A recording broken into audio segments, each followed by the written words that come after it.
Ibu kota Bangkok dan ibu kota Jakarta terus bertumbuh. Salah satu perkembangan di dua ibu kota ini adalah hadirnya kereta di tengah kota untuk mobilitas warga.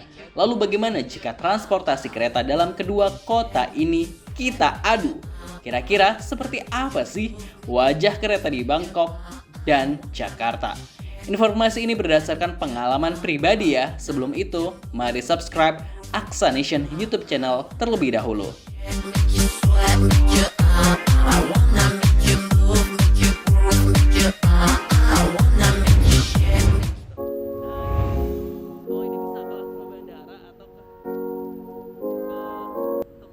Kereta bandara.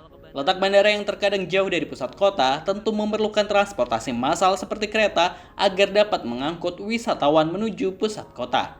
Kereta dipilih tentu selain lebih murah juga lebih tepat waktu dan bebas dari kemacetan.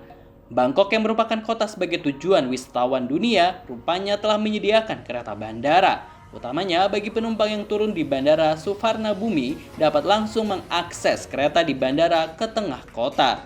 Setidaknya ada 8 stasiun pemberhentian nih. KA Bandara di Bangkok ini rupanya selain digunakan untuk penumpang dari dan menuju bandara, keretanya juga digunakan untuk warga beraktivitas juga loh. Misalnya seperti berangkat dan pulang ke kantor. Tarif KA Bandara ini Rp6.500 untuk terendah dan termahal Rp19.500. KA Bandara ini dikelola oleh BUMN atau Badan Usaha Milik Negara Perkeretaapian Thailand, yaitu State Railways of Thailand. Waktu tempuh hingga stasiun akhir sekitar 26 menit. Letak Bandara Internasional Soekarno-Hatta yang jauh dari pusat kota Jakarta, rupanya juga disiapkan kereta bandara railing. Wisatawan yang datang ke Jakarta dapat langsung menuju stasiun Bandara Soekarno-Hatta untuk menaiki kereta menuju tengah kota Jakarta. Setidaknya ada 5 stasiun pemberhentian. KA Bandara Jakarta ini juga dikelola oleh Badan Usaha Milik Negara, yaitu PT Kereta Api Indonesia. Waktu tempuh dari dan menuju bandara sekitar 46 menit dari stasiun BNI City. Harga KA Bandara terbilang cukup mahal. KA Bandara dibanderol dengan harga Rp35.000 hingga Rp70.000.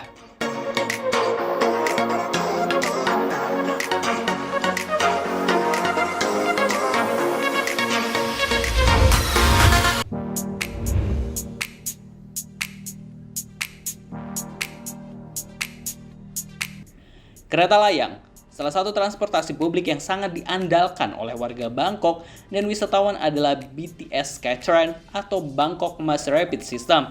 Jalur kereta layang ini sudah beroperasi sejak tahun 1999. Saat ini jalur layangnya sudah memiliki 2 tingkat loh, salah satu titik temunya di kawasan Siam. Setidaknya ada 62 stasiun pemberhentian membentang sepanjang 70 km. BTS Skytrain memang menjangkau area sentral Bangkok, membentang dari timur ke barat dan utara ke tenggara. Jadi memang pas banget nih buat wisatawan. Untuk tarifnya sendiri BTS Skytrain ini tergantung jarak per stasiun. Saat Aksa-Nation ke sana sering dapat kena tarif 25 hingga 33 baht atau sekitar Rp10.000 sampai Rp15.000 sekali jalan. Tarif dasarnya sekitar 16 baht atau sekitar Rp6.800. BTS ini tentu bisa kita andalkan untuk lepas dari kemacetan kota Bangkok. Kita dapat membeli tiket di loket atau mesin, atau kita bisa membeli tiket harian atau mingguan nih. Tapi menurut Aksa-Nation, karena naik BTS akan sesekali saja, jadi lebih baik beli tiket setiap ingin naik kereta saja.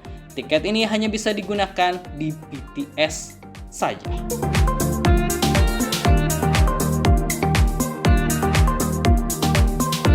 Kalau di Jakarta, BTS Skytrain ini memang seperti LRT yang memiliki jalur layang. Namun sayangnya di Jakarta LRT-nya belum bisa kita versuskan ya, sebab LRT Jakarta saja jalurnya masih pendek banget.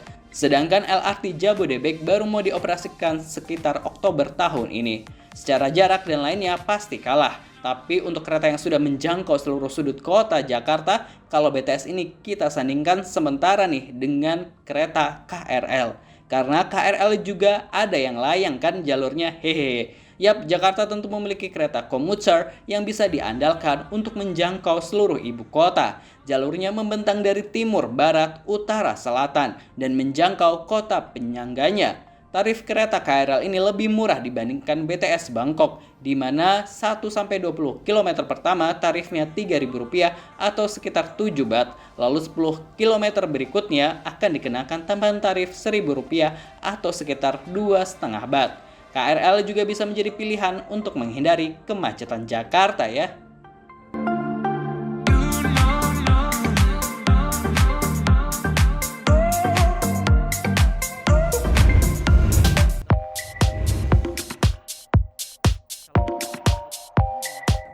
Mass Rapid Transit.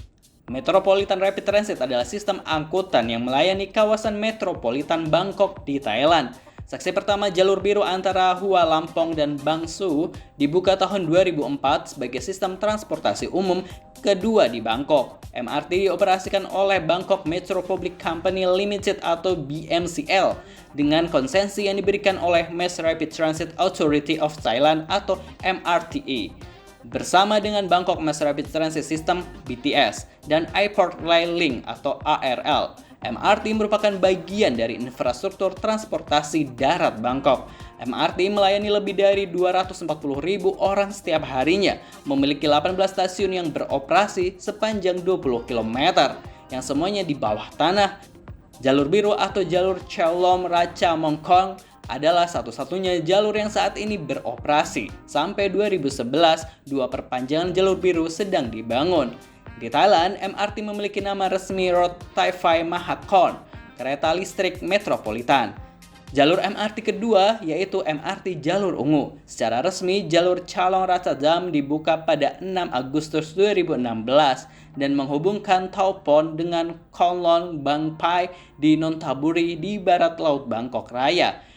Itu adalah jalur angkutan massal pertama yang membentang di luar provinsi Bangkok, administrasi metropolitan Bangkok. Baik jalur biru dan jalur ungu dioperasikan oleh Bangkok Expressway dan Metro Public Company Limited di bawah konsensi yang diberikan oleh Mass Rapid Transit Authority of Thailand yang merupakan pemilik jalur MRT. Seiring dengan BTS Skytrain dan Airport Rail Link, MRT adalah bagian dari infrastruktur transportasi kereta api Bangkok. Kedua jalur MRT memiliki 470.000 penumpang setiap hari, jalur biru sebanyak 400.000 dan jalur ungu 70.000 dengan 53 stasiun operasional dan panjang rute gabungan sepanjang 70 km. Tarif yang digunakan di MRT Bangkok berdasarkan jarak.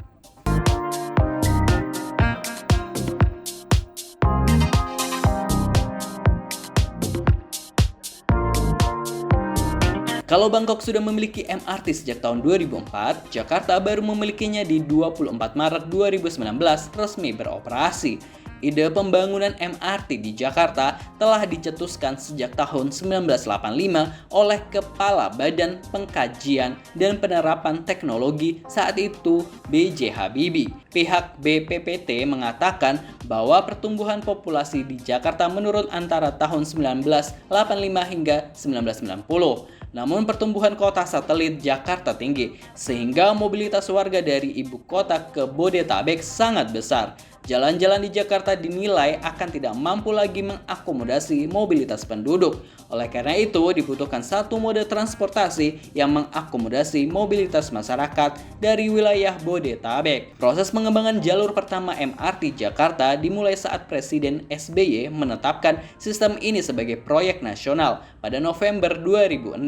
Ditandatangani perjanjian pinjaman pertama kepada JIKA untuk proyek MRT. Perjanjian tersebut memuat pendanaan studi dan pendanaan pekerjaan konstruksi untuk jalur pertama MRT. Pada tanggal 17 Juni 2008, pemerintah DKI Jakarta mendirikan PT MRT Jakarta sebagai perusahaan badan usaha milik daerah penunjang pembangunan dan pengoperasian MRT Jakarta. Saat ini MRT Jakarta baru membentang sepanjang 15,7 km yang memiliki 13 stasiun dari Lebak Bulus hingga Bundaran HI. MRT Jakarta memiliki jalur layang dan jalur bawah tanah. Saat ini MRT Jakarta tengah mengerjakan tahapan jalur berikutnya, yaitu Sarinah Kota yang akan ditargetkan selesai pada tahun 2025 mendatang. MRT Jakarta menggunakan tarif per kilometer, di mana saat ini tarif maksimalnya Rp14.000 atau sekitar 32,5 Baht.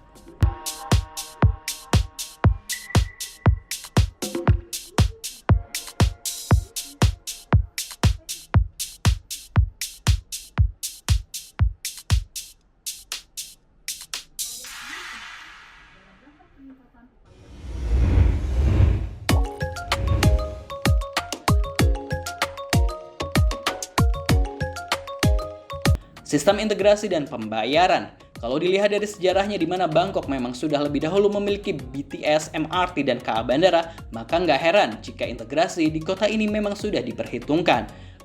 Semua moda transportasi di sini langsung nyambung. Misalnya keluar dari stasiun BTS, kita bisa langsung memilih menggunakan bis atau MRT, atau KA Bandara jika memiliki simpang pertemuan. Namun sayangnya, sistem pembayaran di sini masih sendiri-sendiri nih, positive people. MRT, BTS, KA Bandara, dan bis cara bayarnya masih manual, seperti beli tiket di mesin atau di counter tiket. Sedangkan jika membeli kartu transportasi juga hanya bisa digunakan di satu moda transportasi saja. Dan saat membeli kartu juga masih terbilang ribet ya, sebab wisatawan masih harus menggunakan paspor mereka untuk membeli kartu ini. Selain itu, tarif kereta di Bangkok juga masih terbilang mahal. Berbanding terbalik dengan Bangkok, secara integrasi transportasi, Jakarta memang bisa dibilang baru berbenah. Masih banyak halte dan stasiun yang berjauh-jauhan seperti sedang marahan, sehingga penumpang harus nambah ekstra tenaga untuk berpindah moda transportasi.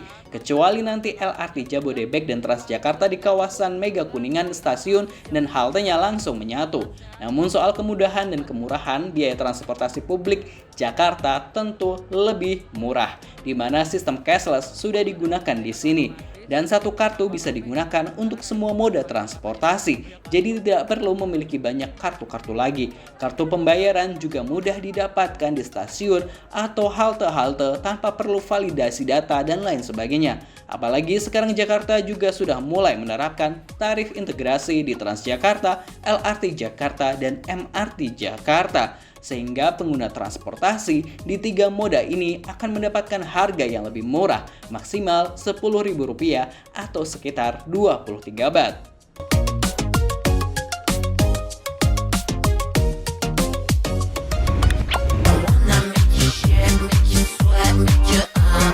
Nah, itu tadi positive people, sedikit informasi yang dapat Aksenation bagi-bagi. Jika ada informasi tambahan boleh banget di-share di kolom komentar ya. Semoga bermanfaat. Mari terus viralkan kebaikan karena dunia harus tahu baiknya kota kita. Wassalamualaikum.